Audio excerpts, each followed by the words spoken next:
Ya, sip.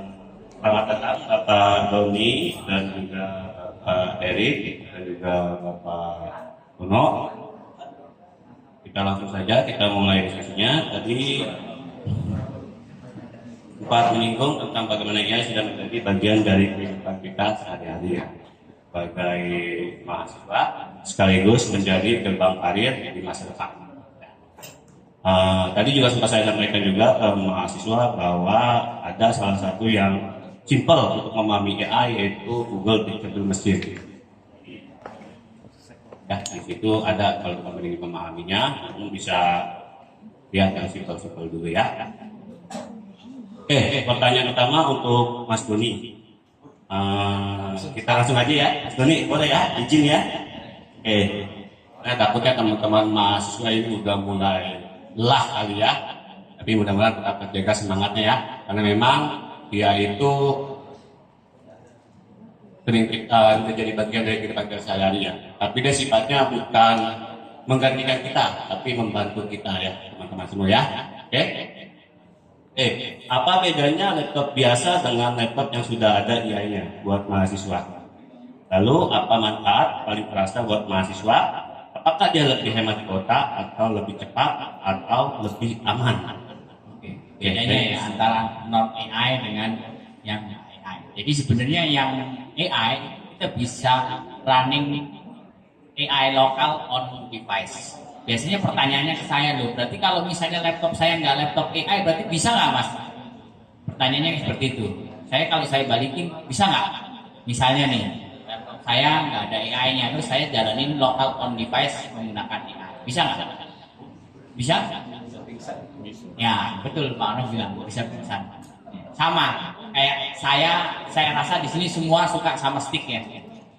Stick apa? Stick lagi. Oh, ada gue pikir stick baru. Makan stick menggunakan garpu dan sendok bisa nggak? Ya, bisa pingsan ya. Sama ya. Jadi bedanya laptop yang AI dengan yang ada AI-nya adalah ketika kita jalani local AI itu akan terasa di situ. Nah, sekarang saya balik ya. Misalnya nih, Arno suruh kalian, tolong dong potongin pohon di depan, tapi dikasih pisau. Bisa potongin nggak pohonnya? Bisa pingsan ya. Tapi kalau dia potong pohon terus dikasih gergaji mesin, enak kan, cepet kan? Nah, analoginya kayak gitu. Laptop yang ada AI-nya sama yang enggak, ketika jalanin local AI itu analoginya kayak kita makan stick menggunakan pisau dan garpu. Artinya apa? Ya sesuai dengan, karena sebenarnya AI itu spesifik. Ya, AI itu kalau saya analogiin itu sebenarnya kayak laut. Kalau kita mau nyebrang laut, kita harus pakai apa? Kapal ya? Nggak mungkin dong nyebrang laut terus pakai bentor gitu ya, becak motor itu nggak mungkin kan? Karena ada alatnya khusus. Sama ketika jalanin local AI ya, karena sifatnya itu adalah spesifik, device-nya memang harus yang punya AI adalah ya otomatis jauh lebih ringan, workload-nya itu lebih rendah ya. Jadi kalau misalnya nih saya punya PC, terus saya mau bikin tugas, terus saya mau jalanin GPT OSS 120B, prosesornya bisa nggak jalanin? Pasti bisa ya. Satu ya, bisa pingsan. Dua, bisa ngehang ya. Seperti itu ya. Karena apa? Memang prosesornya nggak diciptain untuk jalanin hal tersebut. Kayak gitu. Analoginya seperti itu. Jadi sebenarnya dengan adanya AI ya, itu ada pepatah yang bilang do more less in time. Artinya apa? Kita bisa banyak melakukan banyak pekerjaan dengan waktu yang lebih dikit. Gitu. Ya paling gampang gini, use case-nya ya. Kalian pernah nonton video kan ya di YouTube, terus ada namanya subtitle ya. Nah, dulu sebelum ada AI, nulis subtitle itu butuh lama nggak? Lama ya. Tapi begitu adanya AI, nulis subtitle sekarang tinggal klik aja, apa yang diomongin keluar ya. Kalian pernah pakai CapCut ya? Di CapCut itu ada fitur namanya speak to text ya. Itu adalah sebenarnya salah satu pengembangan artificial intelligence juga ya. Jadi sebenarnya AI itu bukan malah ditakutkan, tapi justru malah memberikan solusi kayak gitu ya. Contoh kayak sekarang yang ChatGPT ya. sering dijadikan solusi untuk Tuhan di ChatGPT ya. Ya, ya Pak ya. Intinya yang cewek satu, suara cewek satu. Oh iya, nah itu ya, yang laki-laki boleh di ini Pak dosennya, Pak rektornya ya. Nanti kalau saya ketahuan sama mamanya, saya diajarin Pak rektor saya mah. Jadi memang itu ya. Jadi AI itu sebuah aplikasi yang memang sebenarnya sifatnya adalah butuh sebuah processing yang sifatnya spesifik. Jadi kayak misalnya nih, saya makan steak ya. Ya, alatnya apa yang paling enak untuk makan steak? Pisau sama garpu, bener nggak? Nggak mungkin dong makan steak menggunakan tangan gitu ya. Yang paling enak adalah pisau dan garpu. Ya sama, ketika jalanin LLM ya, yang enak adalah ya yang prosesornya akselerator AI ya.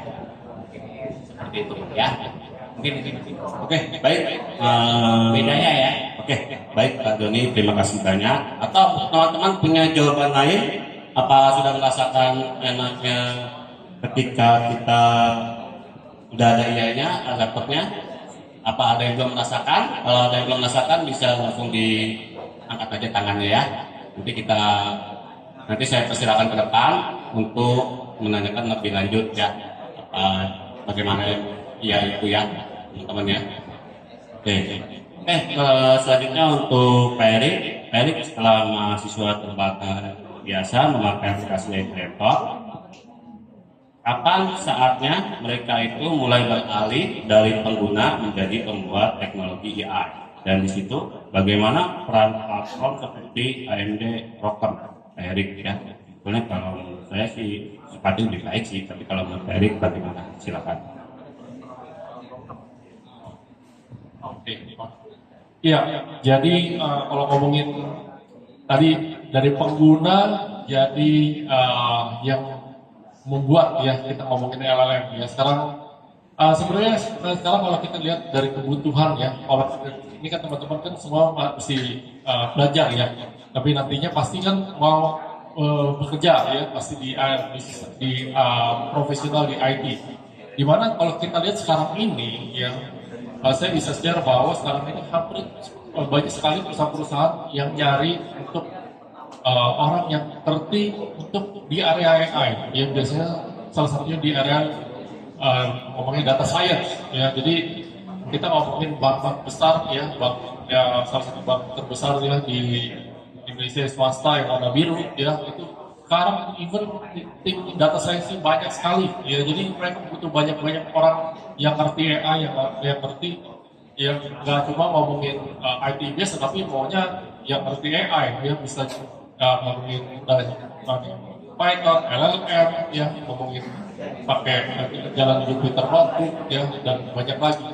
Jadi kita lihat ya, sebenarnya kita sebagai pengguna LLM nggak cukup ya, kita juga harus benar-benar ngerti ya gimana cara LLM bekerja ya, gimana kita bisa running ya, tadi apa sih bedanya, ada DeepSeek, ada Llama ya, ada keyword ya. Sekarang itu banyak sekali LLM ya, ngomongin model size-nya, ada yang dari yang kecil ya, dari yang 7 billion, 70 billion, 400 billion, apa sih bedanya gitu ya, apa secara performance, akurasinya itu beda semua ya. Jadi kita harus benar-benar ngerti ya, dan khususnya ketika kita bisa menguasai ya untuk LLM, dan hal ini untuk nggak hanya sebagai pengguna ya, karena kita juga pasti harus bersiap ya kalau ini sebagai nanti untuk di lanjut di dunia profesional. Dan ROCm sekali lagi, kenapa harus ROCm? Ya ROCm ini kita adalah sifatnya open ecosystem ya, untuk dari platform, dan kita nggak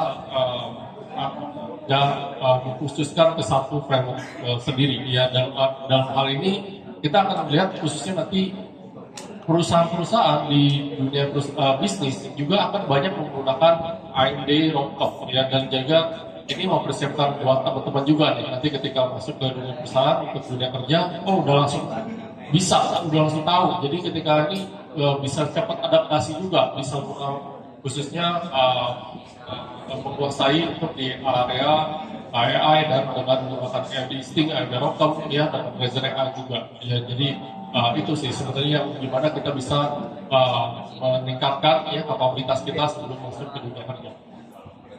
Oke, baik. Terima kasih Mas Erik. Berikutnya untuk panelis kita Bapak Ono. Izin Pak Ono, kenapa ekosistem terbuka seperti open source itu penting untuk perkembangan AI di Indonesia? Silakan. Tanya dulu anak-anak ini. Tahu pertanyaannya kan tadi apa? Ayo, yang ngobrol siapa tadi? Belum selesai udah ngobrol-ngobrol. Bingung kan? Tadi pertanyaan saya apa tadi? Ulang ya. Kenapa ekosistem open source penting buat ngembangin AI di Indonesia? Kira-kira jawabannya apa? Yang bisa jawab nanti dikasih hadiah sama Pak Ono. Hadiahnya berupa ucapan terima kasih.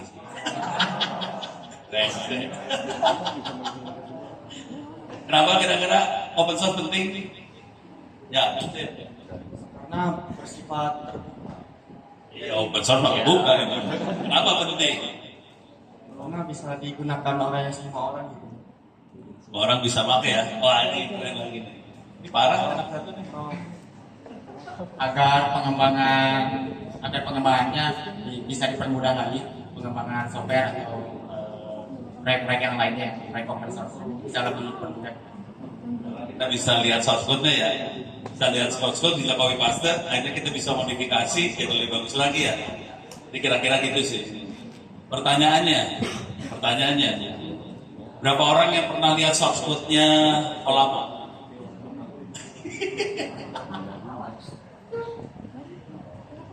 Olama, Open Web UI. Pada pernah lihat source code-nya belum sih? Belum. Oke, habis ini pulang, masuk ke GitHub, cari itu source code-nya ada nggak, kebuka nggak, bisa nggak kita modifikasi. Nah, kalau kita bisa modifikasi, akibatnya kita bisa bikin sesuatu yang lebih bagus lagi dong. Itu yang bikin kita lebih keren. Kalau kita pakai closed source, pakai yang proprietary, nggak akan bisa kayak gitu sih. Tuh, beres ya? Sip ya? Cuma buat kayak gitu, semua enak aja pakai Linux. Bilang aja. Beres ya? Sip. Oke, jelas ya teman-teman ya. Masih ada lagi pertanyaan untuk Bapak Doni dan juga Bapak Erik ya. Sebetulnya ini pertanyaannya terkait pengalaman ya Pak Erik ya. Ketika Pak Erik juga Pak Doni menggunakan AMD laptop, khususnya itu yang menggunakan AMD Ryzen ya, itu bisa menjadi fondasi awal bagi mahasiswa atau para pekerja dengan platform lebih powerful seperti AMD ya. Kalau yang dituliskan begitu ya keunggulannya ya, tapi kan kita butuh pengalaman dari user-user yang sudah pernah menggunakan AMD tersebut ya, khususnya Rotom ya, apakah ada benang merahnya gitu antara AMD Instinct dan juga Rotom tersebut. Silakan, Mas Pak Doni dulu atau Pak Erik, silakan. Oke, Pak Erik dulu silakan.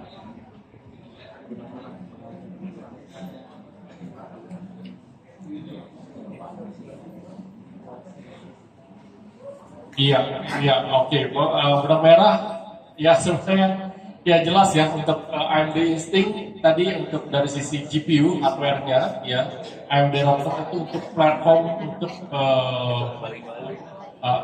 software platformnya ya. Jadi kita ngomongin AMD Rotom. Jadi ini suatu dua hal yang nggak bisa dipisahkan ya, dan pastinya dua-duanya harus kita dalami untuk buat teman-teman ya bisa pastinya harus bisa menguasai dua-duanya ya. Jadi tadi salah satu fasilitas yang AMD punya adalah AMD Developer Cloud. Ya, sekali lagi ini yang sebenarnya buat teman-teman bisa testing secara trial ya, tanpa nggak ada biaya ya, tanpa biaya tambahan. Ini kita tinggal testing aja, bisa tinggal trial aja. Tadi kalau mau teman-teman sekali lagi kalau mau akses ya tinggal buka di Google aja, tulis AMD Developer Cloud, nanti muncul nomor 1 itu portal linknya dan bisa langsung daftar di situ ya. Jadi buat teman-teman yang mau langsung coba, oh saya mau coba nih tadi dari akses nanti dapat akses cloud-nya, ya kita install Avirock-nya, ya nanti di atasnya mau install dengan PyTorch atau mau dengan PLLM atau dengan platform yang lain, itu nanti tinggal bisa testing di situ, bisa coba sendiri ya, atau mau coba, ada yang teman-teman yang developer di sini ada yang buka, ada yang buat aplikasi sendiri juga, itu bisa langsung dicoba di situ. Jadi free kreditnya 25 jam, ya itu sebenarnya kalau saya bilang 25 jam itu sangat cukup ya, cukup lama ya, dan situ kita bisa testing langsung di situ ya, dengan mudah juga gitu. Seperti itu. Oke, silakan Pak Joni. Benang merah antara platform yang lebih powerful seperti AMD Instinct dan juga pengalaman.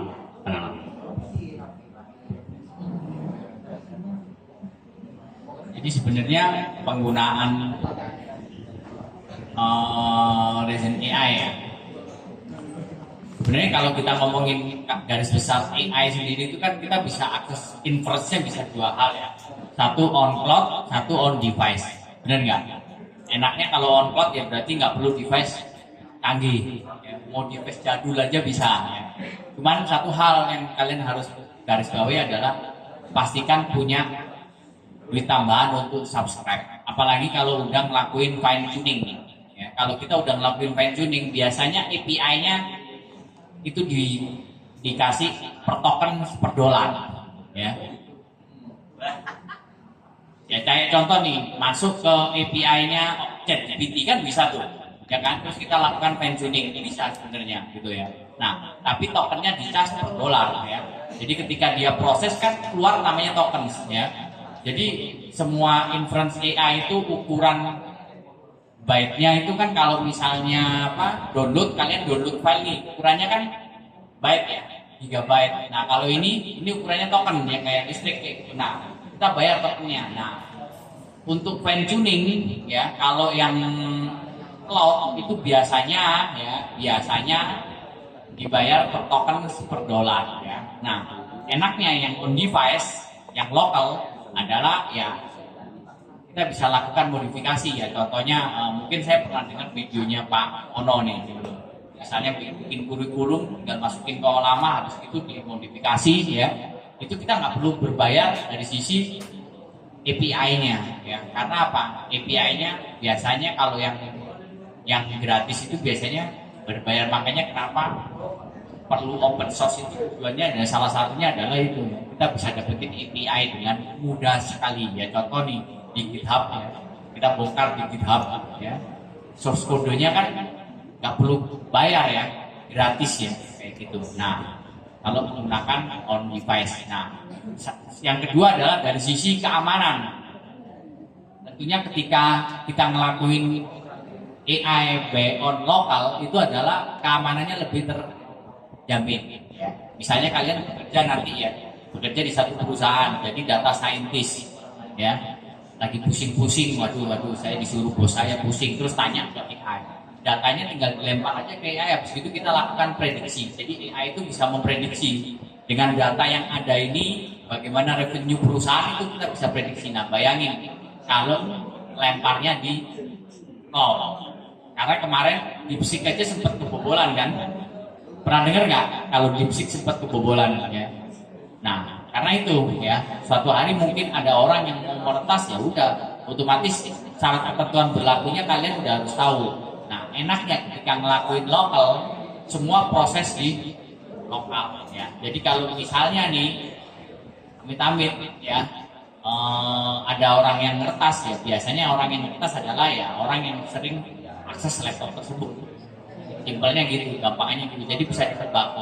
Jadi itu adalah keamanannya, privacy. Kenapa kita perlu local AI itu adalah salah satunya adalah privacy. Ya. Contoh kayak misalnya kemarin kan lagi booming ya di ChatGPT Ghibli. Kita kirim foto, habis gitu fotonya di upload. Nah itu kalau fotonya diambil sama orang terus habis gitu dijiplak, ya jangan salahkan ChatGPT-nya, ya berarti kitanya yang memang salah apa? Karena data kita lempar ke sini. Nah, enaknya ketika melakukan lokal, ya berarti itu aman. Karena apa? Ngirimnya ke PC gitu loh. Kayak kalian misalnya nih gambar lewat Photoshop, ketika kalian buka gambarnya kan lewat di Photoshop tersebut ya. Jadi kayak gitu. Nah itu salah satunya. Nah makanya kenapa pentingnya local home device ini adalah dari sisi keamanan atau privasi data. Terus satu lagi, biasanya gratis, nggak perlu berbayar. Kalau kalian pakai ChatGPT, bukan berarti kalian nggak boleh pakai ChatGPT ya. Kalau mau pakai silakan, tapi ya pasti kan ketika ChatGPT itu kan sebenarnya yang modelnya kan adalah modelnya namanya adalah model reasoning. Reasoning itu artinya dia kayak tanya jawab, ada timbal balik. Jika kalian tanya, dia akan bertanya balik lagi. Perlu nggak kalian seperti itu? Nah, itu kan modelnya namanya kan sebenarnya model reasoning. Ya. Kalau di Google itu namanya Gemini ya. Gemini itu multimodal. Artinya dia bisa dapetin gambar, dia bisa dapetin teks. Ya. Nah, makanya pemahaman di situ harus tahu supaya apa? Wah, kalau saya misalnya nih, kalian disuruh Pak Ono bikin program, habis itu udah bikin shortcutnya dilempar ke cloud, dilempar ke cloud AI, ketahuan sama orang lain, dijiplak. Ya berarti salahnya bukan di kalian ya, salahnya bukan di cloudnya, kalian yang salah. Makanya pentingnya ketika akses lokal, kalian download Olama. Di Olama kan banyak ya modelnya, ada Meta, punya Meta, ada punya Quen ya, terus ada juga yang apa itu Gema ya, Google Gema ya, saat itu. Nah kalian bisa lakukan di situ. Nah itu sifatnya jauh lebih secure gitu. Karena kenapa?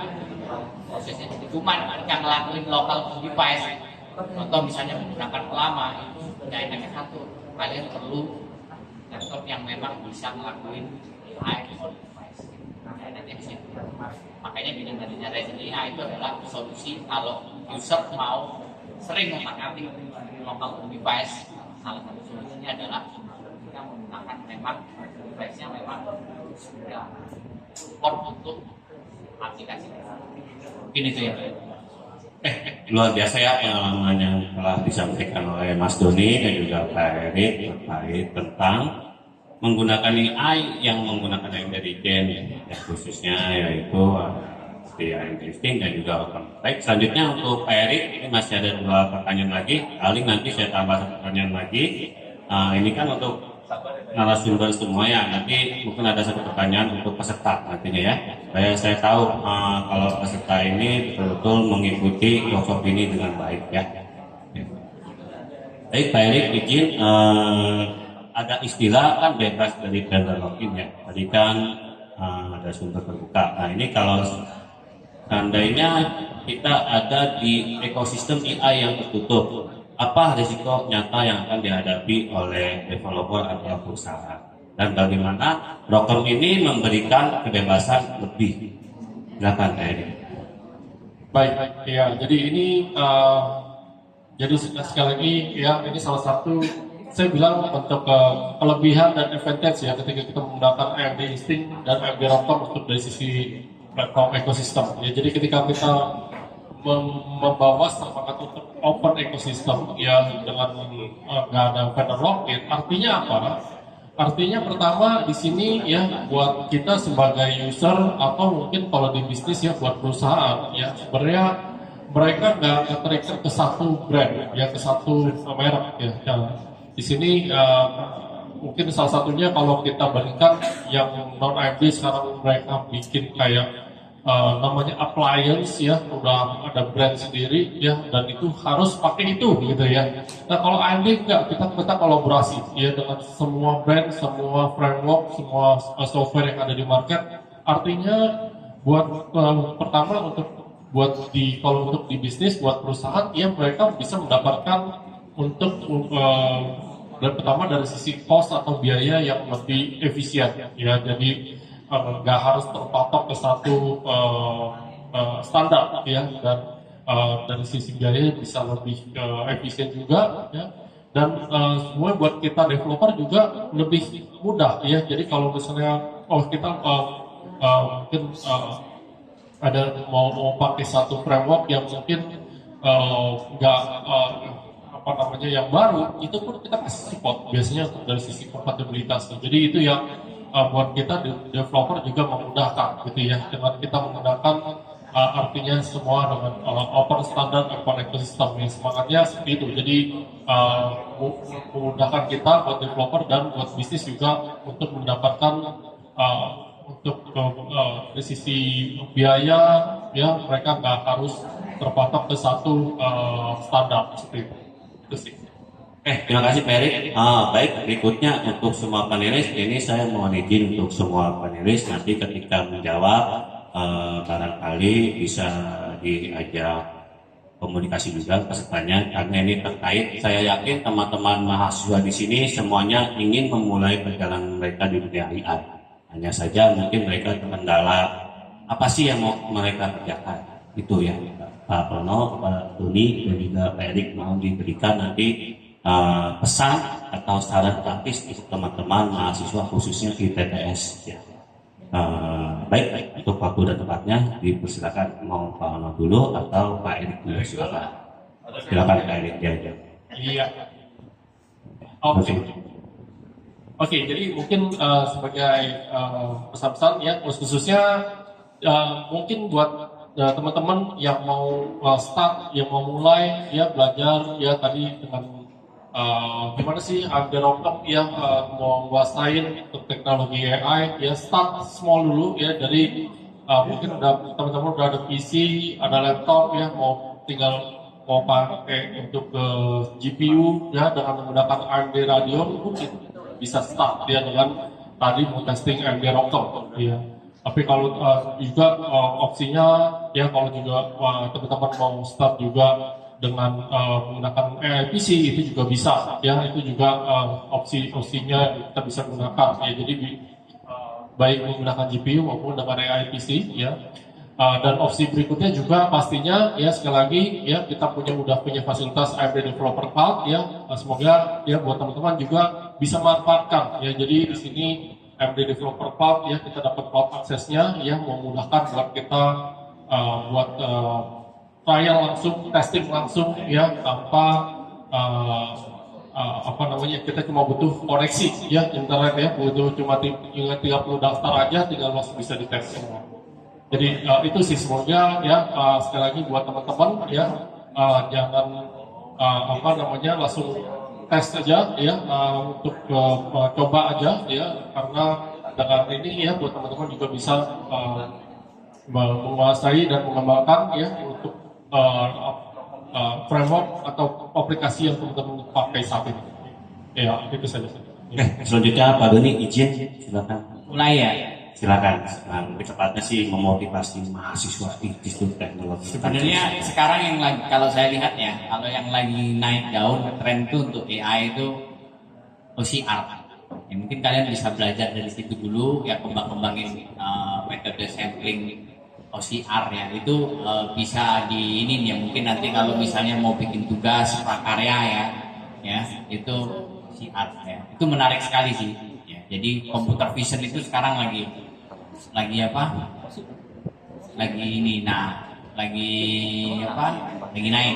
naik daun ya atau mau belajar prompting juga nggak apa-apa sih tapi dengan adanya OCR ini nanti ya istilahnya dengan menggunakan kalian bisa deploy menggunakan Rockcom ya atau mau menggunakan NPU-nya ya itu adalah salah satu yang sebenarnya AMD juga punya salah satu ya. Jadi misalnya kalian mau belajar Rockcom terus Rockcom-nya mau dipakai buat computer vision ya itu sebenarnya di dokumen Rockcom itu ada harusnya ya seperti itu. Nah jadi kalau memang kalian mau belajar AI ya saran saya ya otak-atik lah sama yang namanya OCR ya.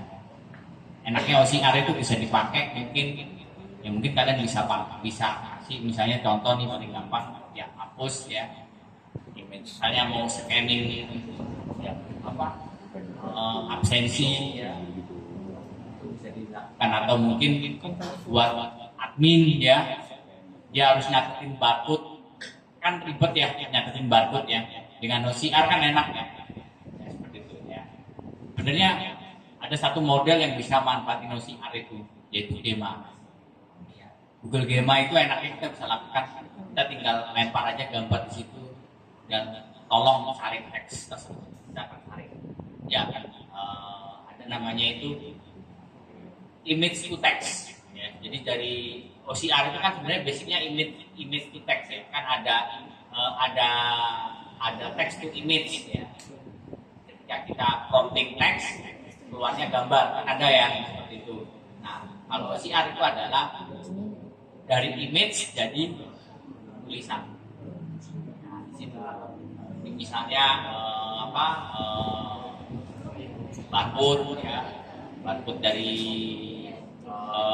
gudang pergudangannya itu biasanya sangat butuh. Ya.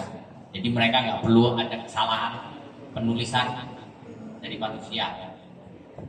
Gambarnya aja dilempar ke situ, dia akan cari barcode-nya, SN-nya berapa, ya, harganya berapa, itu ya, image. Nah itu sekarang lagi growing, dan banyak perusahaan-perusahaan yang sudah menerapkan semacam itu untuk mengembangkan OCR. Jadi akan memudahkan buat orang pergudangan itu nggak ada yang namanya salah dalam penulisan kode barang ataupun SN ya, seperti itu. Karena kan kalau salah nulis SN urusannya kan bisa ribet ya, gitu loh. Bisa 3 hari 3 malam nggak tidur orang pergudangan. Nah makanya dengan adanya OCR itu bisa membantu. Yang mungkin kalian kalau mau nanti ya bisa mengembangkan itu bisa jadi nilai plus ketika mungkin kalian melamar di dunia pekerjaan, atau mungkin mau dijual sendiri juga lumayan kan. salah satu yang sekarang lagi naik daun ya, seperti itu. Jadi mungkin kalian bisa belajar dari situ. Nah untuk deploy-nya ya mungkin bisa belajar ya, misalnya mau pakai ROCM ya, atau mau pakai NPU ya. Enaknya kalau pakai NPU adalah ya pastinya lebih hemat daya. Kalau pakai ROCM enaknya apa? Lebih cepat. Ya, prosesingnya karena apa? Karena ketika diproses melalui GPU itu prosesnya lebih cepat. Makanya AMD ada yang developer itu tujuannya adalah supaya orang nggak perlu beli yang namanya AMD Instinct. Karena beli AMD Instinct itu harganya lumayan ya. Kalau orang pribadi, kalau saya misalnya, daripada saya beli Instinct, mending orang akan beli pakai mobil atau buat wirausaha, karena harganya luar biasa. Ya, yang mampu biasanya perusahaan atau mungkin lembaga pendidikan, nah itu mungkin bisa, ya. Ya kayak gitu. Nah makanya AMD kasih solusi nih, gitu ya, buat orang Indonesia, nggak perlu beli Instinct-nya, nggak perlu beli AMD Epic-nya. Nggak perlu beli akseleratornya ya, tapi bisa belajar ROCM dengan mudah ya. Ini ada AMD Cloud Developer, itu adalah salah satu. Nah, ada loh yang lainnya gitu ya. Kalau kalian pakai yang misalnya si hijau, kalian disuruh beli sama Nvidia H100 nih, ngembangin kayak gitu, belinya pakai apa? A100, lumayan. Ini 900 juta. AMD cuma siapin satu cloud platform, kalian bisa belajar. Mungkin itu ya. Oke, terima kasih. Computer vision ya, kebetulan IPS juga ada salah satu produk terkait computer vision. Salah satu dosen kita yang berfungsi sebagai bapak dekan kita. Oke, baik, selanjutnya Lokono. Terima kasih Pak Doni. Dan nambahin, ini buat mahasiswa ITTS. Tadi Pak Doni cerita tentang computer vision. Jadi kebetulan kita ada kerjasama sama Uni Air, itu perusahaan kargo.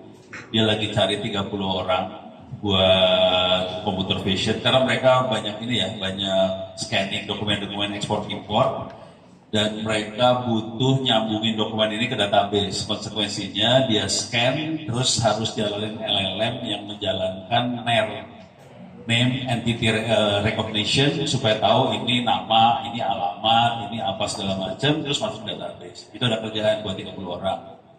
Itu ya, ngomong sama Pak Agung. Pertanyaan kedua, Amanda, itu UKM apa? Pasti hidup nggak sih? UKM apa, Prof? Data science. Oh, kurang tahu kalau itu, Prof. Data science nggak tahu. Oke, gini deh, buat anak-anak yang lain, pada zaman dulu kala di TTS ada UKM Data Science, cuman kondisinya Amanda nggak tahu. Jadi sekarang tolong bikin aja UKM Data Science. Terus di atas ini kan ada server nih, ada banyak, ada lab di atas. Itu bisa dioprek sih sebetulnya. Jadi silakan nongkrong di sana. Cuman kalau perorangan jadi berabe urusannya. Jadi harus ada yang tanggung jawab nih kan. Jadi sebaiknya ada yang tanggung jawab. Paling enak yang tanggung jawab bentuknya UKM. Ya. Itu ya. UKM nanti tektokan sama Pak Agung, Pak Toifur apa segala macam buat main pakai komputer yang di atas tadi. Di atas ada GPU-nya sih, jangan khawatir. Bisa dipakai. Jadi diobrolin mau bikin apa-apa, kondisinya hardware ada. Kalau mau nyoba Rokem sementara AMD Developer Cloud. Mudah-mudahan kita dapat sesuatu yang bentuknya jalan di Rokem, yang jalan di Rokem soalnya. Jalannya di apa tadi warna lu hijau. Hah? Iya, yang terus yang itu. Jadi berapa yang kita urusannya? Kita pengen pakai open source. Salah ini sih barang. Ya udah. Kalau nanti ada sesuatu dari AMD buat yang itu jadi keren banget. Jadi kita bisa bikin developer yang open source. Tapi sementara di atas ada pilihan kedua, AMD Developer Cloud bisa dipakai. Ini saya rencananya yang AMD Developer Cloud akan saya masukin dalam kuliah. Saya lagi ngajar kuliah mikroprosesor sama komputer arsitektur. Jadi GPU masuk ke dalam, NPU masuk ke dalam sini. AMD Developer Cloud saya masukin ke kuliah saya juga sih, jangan khawatir. Kebetulan saya juga ngajar S2 tentang AI, jadi itu masuk lagi ke S2 AI gue. Gitu ya, sip ya. Mudah-mudahan semuanya sukses. Kalau ada apa-apa silakan email. Ini juga nanti interaksi sama AMD juga pasti bisa intens lah, supaya bangsa ini tambah keren. Terima kasih, saya kembalikan sama Pak Anas atau Bu Panas ya. Oke, baik. Terima kasih banyak buat para panelis kita yang telah memberi. Kita beri close dulu sama AMD yang sudah mensupport kegiatan ini.